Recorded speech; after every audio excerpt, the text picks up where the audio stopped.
하나님 말씀 보겠습니다. 오늘 함께 볼 하나님 말씀은 마태복음 5장 3절부터 12절까지의 말씀입니다. 우리 마태복음 5장 3절부터 12절까지 말씀입니다. 제가 먼저 읽겠습니다.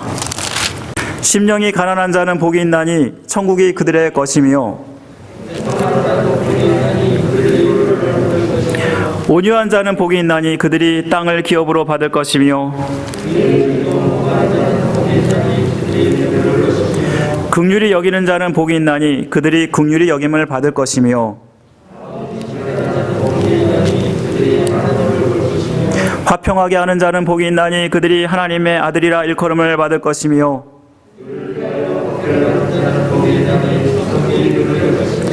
나로 말미암아 너희를 욕하고 박해하고 거짓으로 너희를 거슬러 모든 악한 말을 할 때에는 너희에게 복이 있나니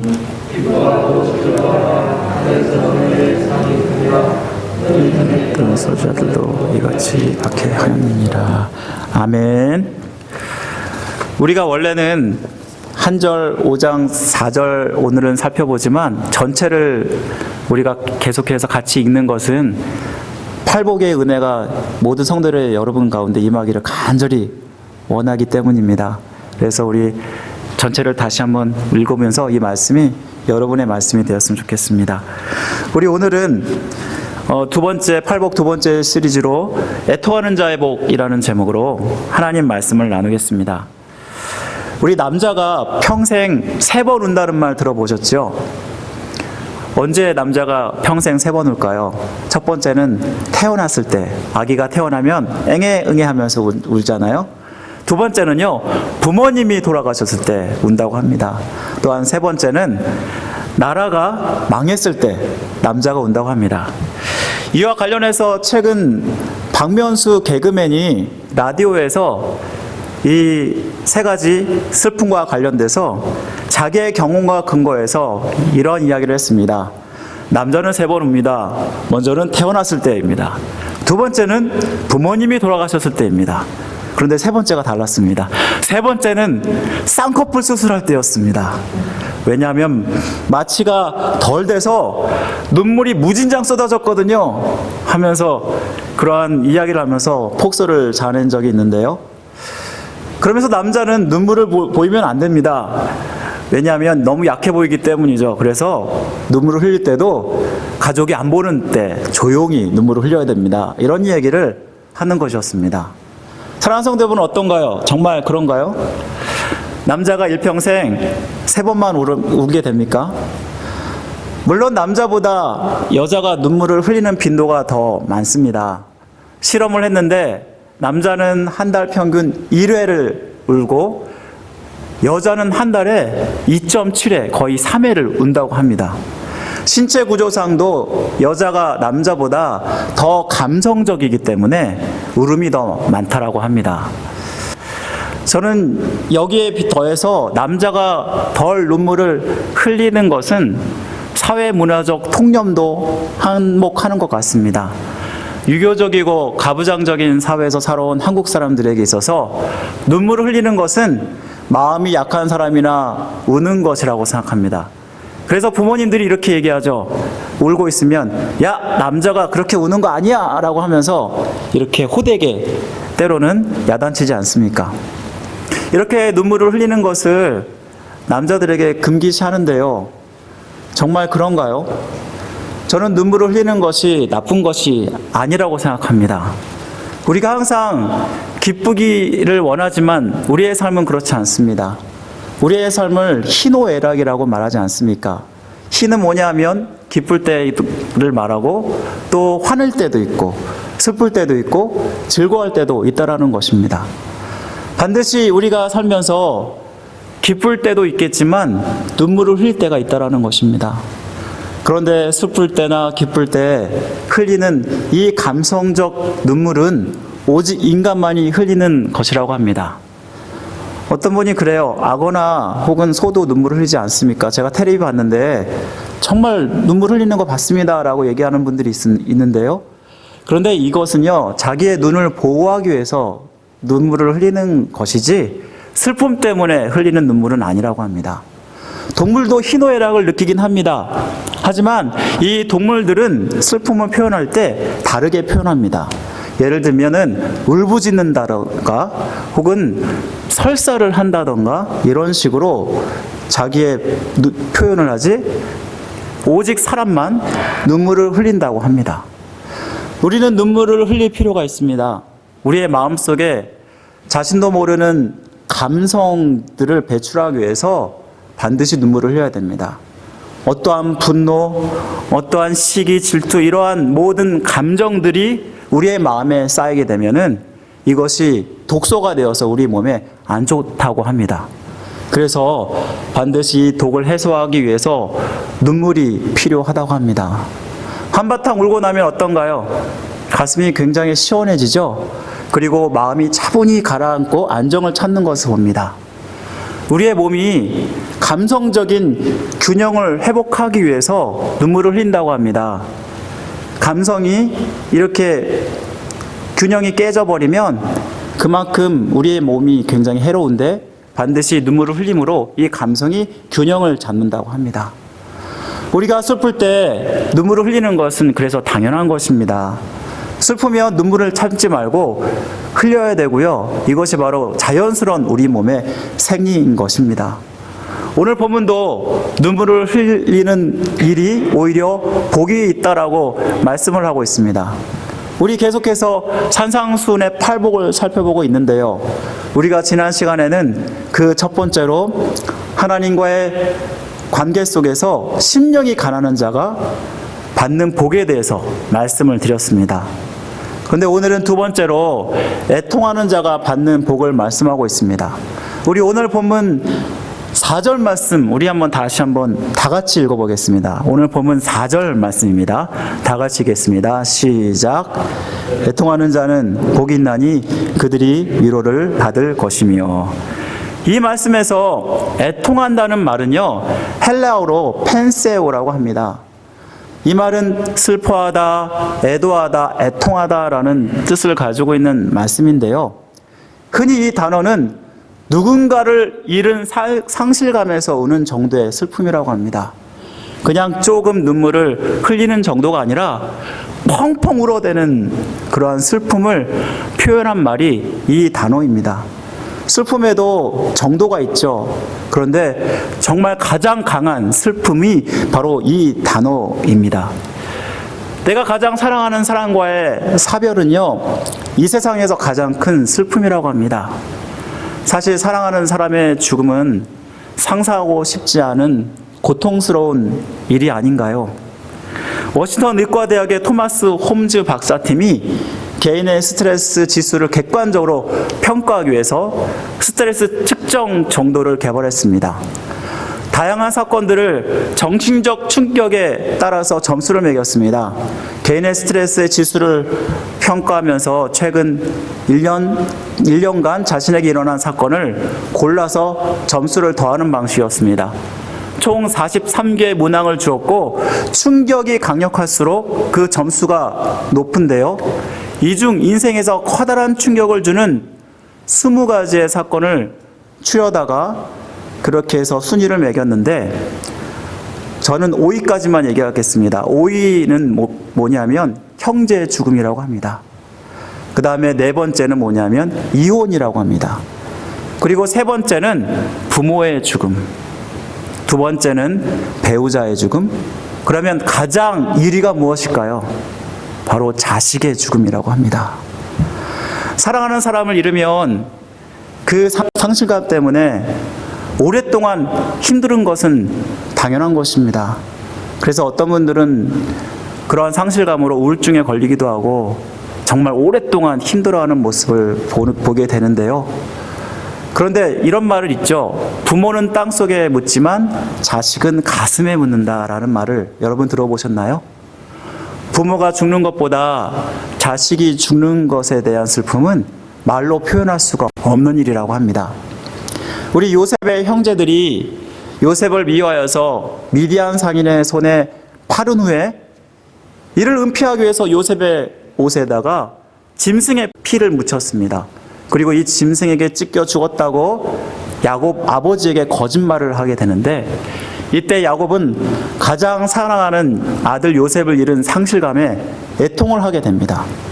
창세기 37장 34절과 35절 말씀에 보면은 그가 이렇게 슬픔을 표현할 때 자기 옷을 찢었다고 말씀하고 있고, 굵은 배로 허리를 묶고 오랫동안 애통하였는데 얼마나 슬픈지 음부에 내려가는 고통을 느낀다고 말씀하고 있다라는 것입니다. 음부라는 것이 뭐냐면 지옥에 간다라는 것입니다. 다시 말하면 우리가 누군가가, 특별히 자식이 죽었을 때 이 상실감은요, 마치 지옥에 가는 것과 같다라, 그렇게 이야기할 수 있다라는 것입니다. 그런데 본문에 이렇게 애통하는 것이 복이 있다라고 말씀하고 있습니다. 사실 이 세상에서 이렇게 슬퍼하는 것을 좋아하는 사람이 누가 있겠습니까? 세상이 적어도 이렇게 누군가를 상실한 것과 같은 슬픔을 느끼는 것은 피하고 싶은 일일 것입니다. 모두가 기쁘고 즐겁게 살기를 원하지 슬픈 일을 당하는 것은 정말 싫은데요. 성경은 말도 안 되는 우스꽝스러운 진술을 하고 있다라고 생각할지 모릅니다. 똑같은 팔복을 기록한 누가복음 6장에서는 이를 더 잘 표현합니다. 6장 25절을 보면은 이런 말씀이 나옵니다. 화 있을진저 너희 지금 웃는 자여 너희가 애통하며 울리로다. 오히려 웃음과 유쾌함을 정죄하고 있는 모습들을 우리는 이 말씀에서 보게 됩니다. 유명한 설교자 스펄전 목사님이 이런 말씀을 했습니다. 천국은 메마른 눈으로는 못 가고 젖은 눈을 가져야만 들어갈 수 있는 곳이다 라고 말한 적이 있습니다. 이 애통은 결국 우리가 일반적인 그런 애통을 얘기하는 것이 아니라 영적인 애통을 말하는 것입니다. 우리가 영적으로 애통할 때 자식을 잃은 그러한 슬픔으로 우리의 영적인 애통을 하라라고 말씀하고 있는 것입니다. 그렇다면 무엇을 슬퍼할 때 복이 된다고 말씀하고 있는 것일까요? 먼저는 나의 참담한 죄악된 모습을 보고 슬퍼하는 것을 말합니다. 애통하다는 말이 고린도후서 12장 21절에도 나옵니다. 고린도후서 12장 21절에 보면은 바울은 어떤 사람들이 그들의 죄를 회개하지 않는 것을 알게 되었을 때 자기가 겪게 될 근심에 대해서 사용하고 있는 것을 우리는 보게 됩니다.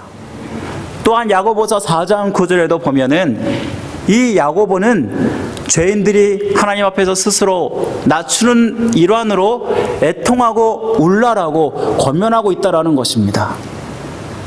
우리가 우리의 나의 참담한 죄악의 모습을 보고 누군가를 잃은 사람처럼 처절하게 애통하며 회개하며 눈물을 흘려야 한다라는 것입니다.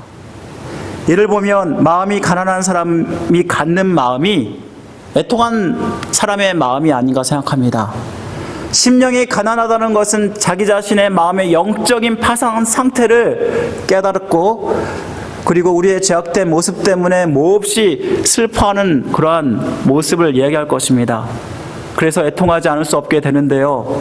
이러고 보면 팔복은 따로 떼어 있는 것이 아니라 서로 굉장히 연관되어 있는 것을 보게 되고, 또한 이 팔복은 각 사람이 따로따로 겪게 되는 것이 아니라 한 사람이 겪는 8가지 복을 이야기한다라는 것을 말씀해 줍니다. 우리가 처음 주님 만났을 때 하나님 앞에서 나의 참담한 죄악된 모습을 보고 가슴을 치고 애통하게 됩니다. 제가 수련회 가서도 어떤 친구가 주님을 만났는데 눈물 콧물 주체하지 못하고 흘리는 모습을 본 적이 있습니다. 그런데 그 전도사님이 저렇게 눈물 흘리는 거 놔두라고 이렇게 얘기하더라고요. 다른 친구들이 막 장난을 치려고 그러니까 그냥 놔두라고, 지금 은혜 받아서 그런 거라고 그러면서 얘기한 적이 있습니다. 주님이 나 때문에 십자가에 피 흘려 죽으셨는데 이를 알지 못하고 내 멋대로 죄와 타협하면서 살았던 나의 죄악된 모습을 보게 되면 어찌하면 좋을까 하면서 몹시 슬퍼할 수밖에 없다라고 합니다. 그러면서 하나님, 저는 예수님이 없으면 소망이 없습니다. 예수님이 없으면 망합니다. 제 용서함 받기 원합니다.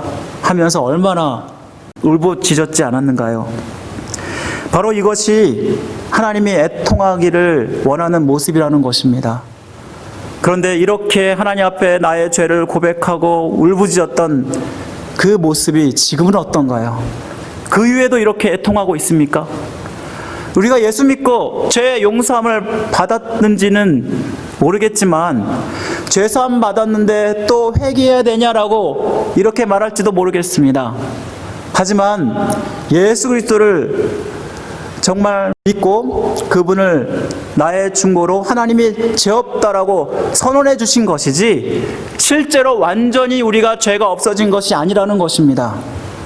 이러한 애통하는 모습은 하나님 앞에 가기까지, 내가 이 땅 가운데서 죽어서 하나님 앞에 가기까지 해야 되는 애통이라는 것입니다. 로마서 8장 23절 말씀에는요, 이런 말씀이 나옵니다. 이뿐 아니라 또한 우리 곧 성령의 처음 익은 열매를 받은 우리까지도 속으로 탄식하여 양자될 것 곧 우리 몸의 구속을 기다리느니라 라고 말씀하고 있습니다. 이 말씀에 보면은 탄식하여라는 말이 언제까지 해야 된다고 말씀하고 있습니까? 우리 몸의 구속을 기다릴 때까지, 다시 말하면 우리가 천국에 올라갈 때까지 해야 되는 것이 애통이라는 것을 말씀하고 있습니다. 이 시대에 애통하는 사람이 얼마나 있을까요?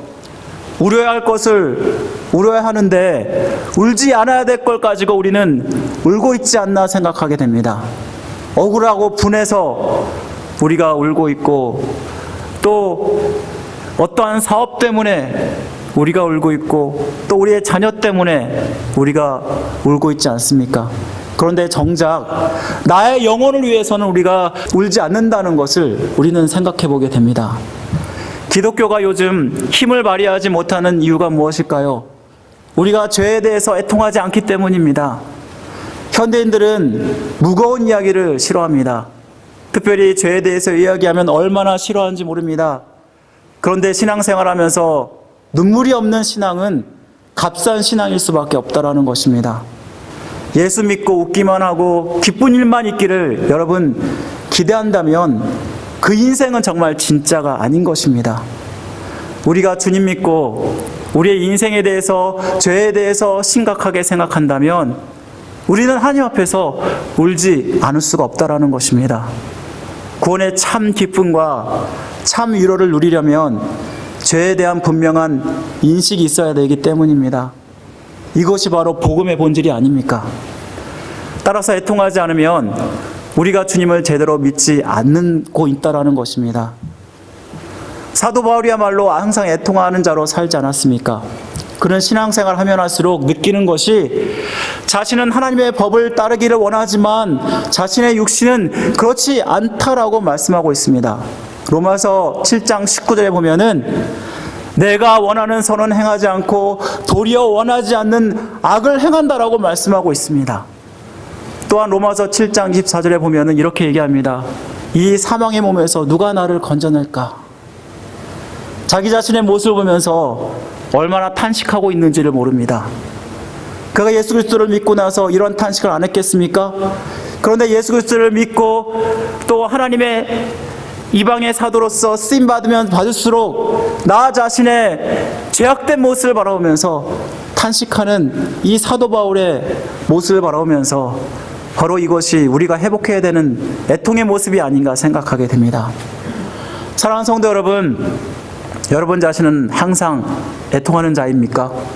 혹시 여러분의 눈물이 마르지 않으셨습니까?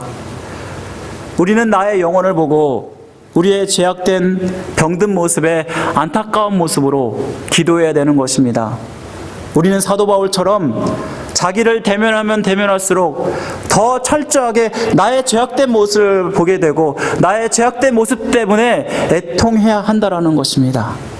내가 얼마나 못됐는지, 내가 얼마나 화를 잘 내는 사람인지, 내 성질은 이렇게 못됐고 시기와 질투는 얼마나 가득한지, 얼마나 많은 음란한 생각들을 하고 악한 생각들을 하는지 우리 자신들을 다시 한번 보면서 애통해야 된다는 것입니다. 이러한 애통이 결국은 우리의 심령의 부흥으로 나타나게 됩니다. 1907년 평양 대부운 운동이 일어났습니다. 그때 이 평양 대부운 운동을 원인을 제공했던 분이 있었는데 바로 그분은 길선주 목사님이었다고 합니다. 여기 사진에 길선주 목사님 보여주셔요. 거기 보시면은 이분이 길선주 목사님이신데 그는 한국교회 아버지라고 불립니다. 우리나라 최초의 7 목사님 중에 한 분이고요. 원래 이분은요, 선도에 관심을 가졌던 분이었습니다. 산속에서 선을 수행하면서 그렇게 열심히 그렇게 진리를 찾아서 헤맸던 사람인데요. 하지만 계속해서 그 마음 가운데 공허함이 있었다고 합니다. 그런데 1893년에 기독교가 들어왔을 때 마베 선교사를 통해서 기독교를 소개받고 기도하다가 주님을 영접하게 됩니다. 그는 그 후에 평안도 최초의 교회인 장대원교회 장로가 되었습니다. 제1회 평양신학교 졸업을 하고 나서 장대원교회 전도사로 교회를 섬기게 되었다고 합니다. 그런데 그가 1905년에 영국 웨일즈 지방에서 부흥운동이 일어났다는 소식을 듣게 됩니다. 그리고 평양 지역의 부흥을 위해서 그가 기도를 하기 시작합니다. 몇몇 사람들과 새벽 4시에 일어나서 새벽 기도를 시작하였는데 우리나라의 새벽 기도가 이렇게 해서 시작이 되었다고 합니다. 그리고 일제에 의해서 국권 박탈을 당하자 구국기도회를 인도하게 되었고 1907년 1월 14일에 장대원 교회에서 집회를 하게 되었습니다. 그리고 밤에 통성기도를 하면서 성령의 역사가 나타났는데요. 회개의 포문을 연 사람은 바로 이 길선주 목사님이었습니다. 그가 기도 중에 성령께서 1년 전 세상을 떠난 친구의 재산을 정리하면서 당시에 100달러에 해당하는 거금을 수고비조로 착복한 사실이 생각나게 하셨습니다. 그래서 그는 기도회 중에 갑자기 일어나서 큰 소리로 외쳤습니다. 나는 아간과 같은 죄인이오시오다. 나는 하나님을 속이고 그 친구와 그의 부인을 속인 도둑놈입니다. 내일 아침 일찍이 그 돈을 부인에게 돌려주겠습니다. 공중 앞에서 눈물로 자복하고 그리고 밤새 동안 나 때문에 온 회중이 은혜를 받지 못하고 있는 사실에 대해서 주님, 제가 죄인입니다 하면서 얼마나 부르짖었는지 모릅니다. 그렇게 애통하며 기도하는 그 모습이 많은 성도들에게 영향을 미칩니다. 마치 그가 기도하는 것이 뇌관에 불을 붙인 것처럼 갑자기 그곳에 모인 수많은 사람들이 회개하기 시작합니다. 가슴을 통회하고 바닥을 치고 얼마나 뒹굴뒹굴 막 굴면서 수많은 사람들이 기도하기 시작한 게 바로 평양 대북 운동의 시작이었다고 합니다. 이 예화를 들으면서 길선주 목사님에 비하면 나는 어떤가 생각하게 되었습니다. 나는 살면서 얼마나 수많은 죄를 지었는가. 그러면서 나는 이 죄 때문에 정말 통회하고 자복한 적이 있는가. 단지 하나님 죄송합니다. 잘못했습니다. 말로 회개한 그것뿐. 그러면서 지나버렸던 죄악들이 얼마나 많았던가 생각을 하게 됩니다. 사랑하는 성도 여러분, 우리의 심령의 부흥을 원하십니까? 성령의 강력한 임재를 경험하고 그 은혜를 회복하기를 원하십니까? 시편 51편 17절 말씀은 이렇게 말씀합니다. 하나님이 구하시는 제사는 상하고 통회하는 심령이라. 하나님이여 상하고 통회하는 심령을 멸시치 아니하시리이다. 사랑하는 성도 여러분, 그냥 말로만 회개하지 마십시오. 진짜 회개는 가슴을 치고 애통하는 것입니다. 하루하루 애통하는 자로 여러분 사셔야 됩니다. 우리가 주님을 믿는 자로 진실하게 눈물을 흘리면서 애통하지 않는다면 이것이야말로 메마르고 영적으로 건강하지 못한 신앙의 증거인 것입니다. 하나님, 눈물을 회복시켜 주옵소서. 이렇게 우리는 하나님 앞에 간절히 기도하시기 바랍니다. 또한 내가 영적으로 애통한다는 것은요, 불의한 세상을 보고 슬퍼하는 것입니다. 기독교에는 자기 자신의 죄악을 보면 또한 불의한 세상을 보고 애통하지 않을 수가 없습니다. 다윗은 하나님을 떠난 죄악이 만연한 세상을 바라보면서 이렇게 탄식했습니다. 시편 119편 136절을 보면 이런 말씀이 나옵니다. 그들이 주의 법을 지키지 아니하므로 내 눈물이 시냇 물같이 흐르나이다. 그는 자기의 죄뿐만 아니라 세상에 수많은 사람들이 죄를 저지르는 것을 보면서 눈물을 흘렸다라고 말씀하고 있다라는 것입니다. 우리는 우리 자신뿐만 아니라 다른 사람, 또 이 사회나 세상에서 일어나는 불의를 바라보면서 애통해야 하는 것입니다.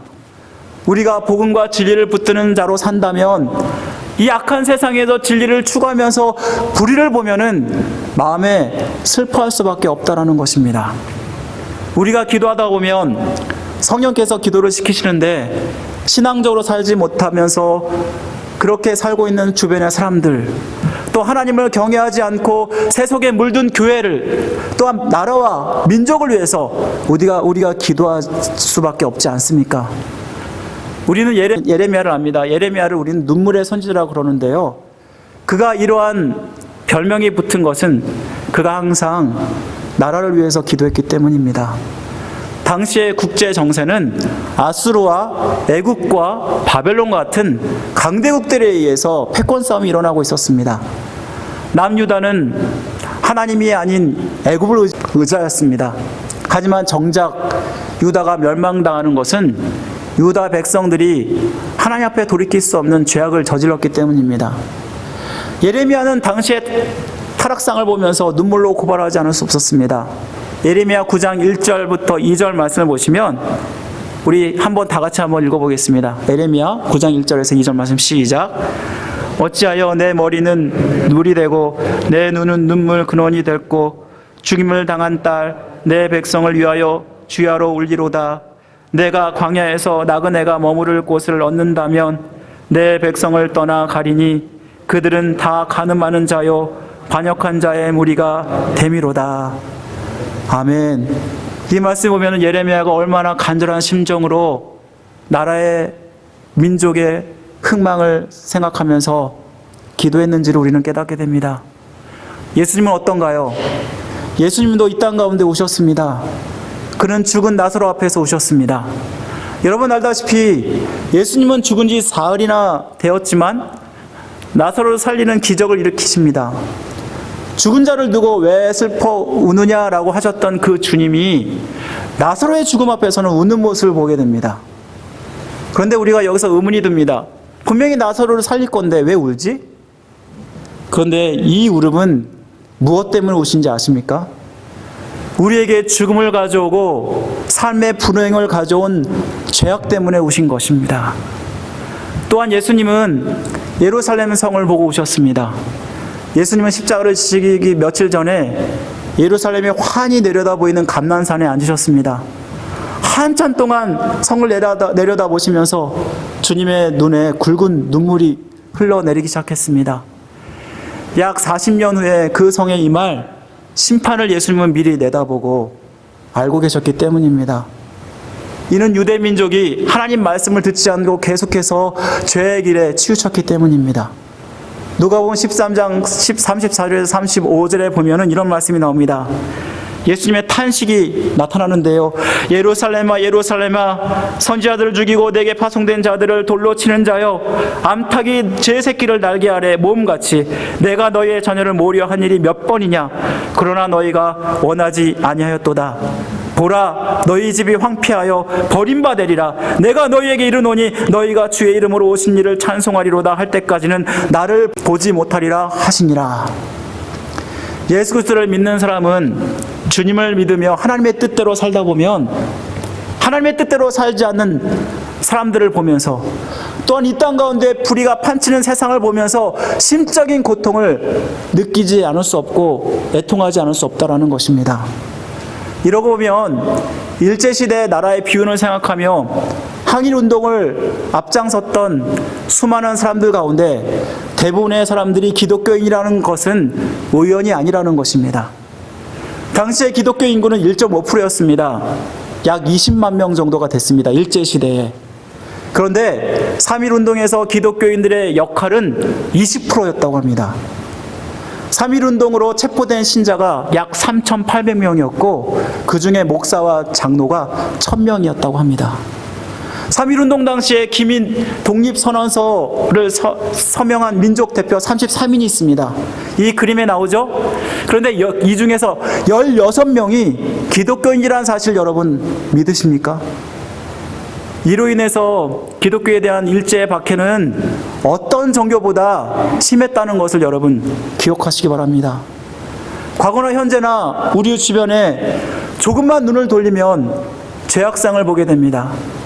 사실 이 세상 웃을 일보다 울 일이 더 많은 세상이 아닙니까? 과거 어느 때보다, 어느 시대보다 더 음란하고 더 타락한 시대를 우리가 살아가고 있습니다. 불의한 사람들, 불의한 세상을 우리가 보면서 우리는 안타까운 마음을 가지고 이들을 위해서, 또한 나라와 민족을 위해서 기도하지 않을 수 없다라는 것입니다. 사랑하는 성도 여러분, 우리는 어떻습니까? 하나님을 믿지 않고 배신하고 배척하는 사람을 보면서 안타까운 심정을 가지고 있습니까? 불의한 이 땅을 바라보면서 여러분 정말 울고 있습니까? 애통하고 있습니까?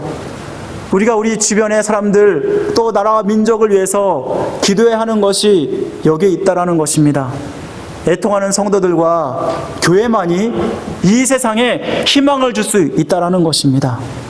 사랑하는 성도 여러분, 정말 나라와 민족을 위해서 기도하시기 바랍니다. 하나님의 공의가 통하고 하나님을 경외하는 나라가 될 수 있도록 기도하시기 바랍니다. 그렇다면 이렇게 죄악을 보고 몹시 애통하는 사람에게 임하는 것이 무엇입니까? 오늘 말씀에 보면은 하나님의 위로가 임한다라고 말씀하고 있습니다. 여기서 위로한다는 말은 파라칼레오라고 합니다. 파라라는 말은 옆에서라는 말이고요, 칼레오라는 말은 부르다라는 말입니다. 다시 말하면 누군가가 옆에 와서 있어준다라는 의미입니다. 그런데 이 말씀이 미래 수동태로 쓰여져 있습니다. 수동태라는 것은 내가 뭔가를 하는 것이 아니라 누군가가 나를 위로해 준다라는 말씀입니다. 다시 말하면 하나님께서 나를 위로해 준다라는 말씀입니다. 내가 몹시 슬플 때 누군가가 옆에 있어 주는 것만으로 우리는 큰 위로가 됩니다. 말 많이 안 해도 됩니다. 그냥 단지 있어주는 것만으로 우리가 위로를 받지 않습니까? 저도 애통한 적이 있습니다. 제가 이 미국에 와서 신학교를 졸업하고 나서 사역지가 안 돼서 굉장히 애통한 적이 있습니다. 이제는 어떻게 살지? 어떻게 하지? 하면서, 그러면서 애들을 바라보니까, 그 애들을 보니까 너무나 눈물이 많이 흘렀습니다. 나 때문에 제 애들은 무슨 고생이야 하면서 얼마나 마음이 아팠는지 모릅니다. 그런데 그때 나와 같이 있어줬던 가족이 있었기에 제가 그 고통을 이길 수 있었습니다. 가족이 그냥 옆에 있어주는 것만으로 얼마나 든든했는지 모릅니다. 지금 생각해 보니까 누군가가 나와 옆에 있어주는 것, 이것이야말로 큰 위로가 된다는 사실을 깨닫게 됩니다. 사랑하는 성도 여러분, 그런데 우리와 항상 함께 계시는 분이 계십니다. 바로 성령 하나님이십니다. 성령 하나님도 똑같은 단어를 씁니다. 파라클레토스라는 말을 쓰는데 옆에 계시는 분이라는 뜻입니다. 그래서 그분을 우리는 위로자다, 돕는 분이다, 이렇게 말하는 것입니다. 사랑하는 성도 여러분, 바로 하나님이 우리에게 하늘의 위로를 주십니다. 내가 예수 그리스도를 믿었기 때문에 내 안에 성령 하나님이 찾아오셨고, 그리고 그 하나님이 나를 위로하고 계시다라는 것입니다. 로마서 8장 26절에는 이렇게 말씀하지 않습니까? 이와 같이 성령도 우리 연약함을 도우시나니 우리가 마땅히 빌 바를 알지 못하나 오직 성령이 말할 수 없는 탄식으로 우리를 위하여 친히 간구하시느니라.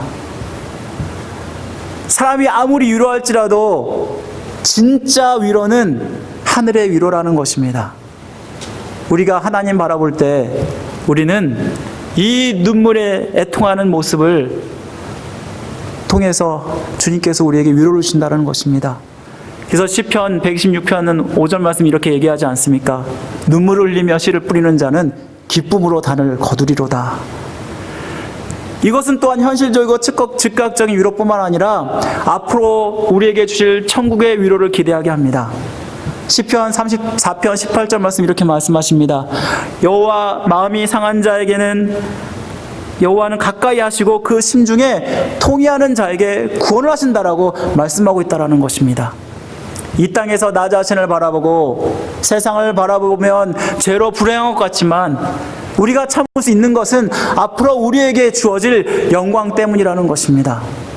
우리가 현재 당하는 고난은 장차 우리에게 나타날 영광에 비하면 아무것도 아니라는 것입니다. 슬픈 마음 있는 사람 예수 이름 믿으며 영원토록 변함없는 기쁜 마음 얻으리. 예수의 이름은 세상의 소망이요 예수의 이름은 전국의 기쁨일세. 아멘. 이 찬양의 고백이 애통하는 여러분의 고백이 되시기를 주님의 이름으로 간절히 축원드립니다. 기도하겠습니다. 사랑하는 하나님 하나님 아버지 감사합니다. 오늘 말씀을 통해서 하나님 애통하는 자에게 하나님께서 큰 위로를 주신다는 것을 깨닫습니다. 하나님 내 죄악의 모습을 바라보면서 우리는 얼마나 애통하고 있는지 나 자신을 돌아보게 됩니다. 나라와 민족의 죄악을 보면서 주변에 믿지 않는 안타까운 영혼들을 바라보면서 우리는 정말 애통하고 있는지 우리 자신들을 돌아보게 하여 주옵소서. 항상 애통하는 자가 되게 하여 주옵소서. 성령께서 말할 수 없는 탄식으로 우리를 위해서 기도하신다고 하셨는데 우리가 기도하면 기도할수록 그 성령의 은혜가 우리 가운데 임하여서 우리가 애통하는 자로 살게 하여 주옵소서. 이로 말미암아 주님이 주시는 큰 하나님의 위로가 우리의 삶 가운데 임할 수 있도록 은혜 베풀어 주옵소서. 모든 것 주님께 감사드리며 우리를 죄에서 구원하신 예수 그리스도의 이름으로 간절히 기도드립니다. 아멘.